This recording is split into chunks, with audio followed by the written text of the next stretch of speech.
Telle une géante de verre, elle impose aux passants et aux automobilistes de lever les yeux très haut pour admirer son imposante structure. Située dans le quartier d'affaires résidentiel de l'avenue Louise, l'un des plus prestigieux de Bruxelles, la Blue Tower occupe le paysage bruxellois depuis 1976.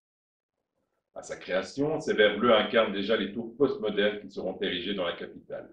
Le postmodernisme apparaît dès la fin des années 70 et entend ramener de la beauté dans la ville. Son architecte, Henri Montois, est l'un des précurseurs de ce courant. Il souhaite casser les codes de l'époque, des tours de fer, de verre et de béton sans âme et sans style. C'est dans cet état d'esprit qu'il conçoit ce gratte-ciel de 24 étages aux verres bleus éblouissants.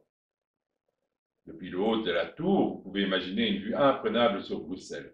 À ce propos, se souvient Jean-Jacques Rigaud, au 24e étage, lors d'une visite technique de la tour, en compagnie du représentant du promoteur Bernem Outremer et un candidat locataire, en s'approchant des baies vitrées, le commercial déclarait « Bruxelles, à vos pieds ». Anciennement nommée Tour SAIFI ou pour le monde de l'immobilier Tour Fiat, locataire qui occupait le showroom du rez-de-chaussée, la Blue Tower a toujours occupé la fonction d'immeuble de bureau.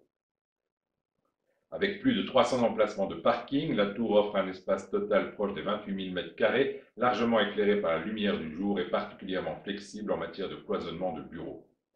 Dans les années 90, elle a fait l'objet d'une rénovation complète en termes de sécurité, de communication et d'entrée d'immeuble.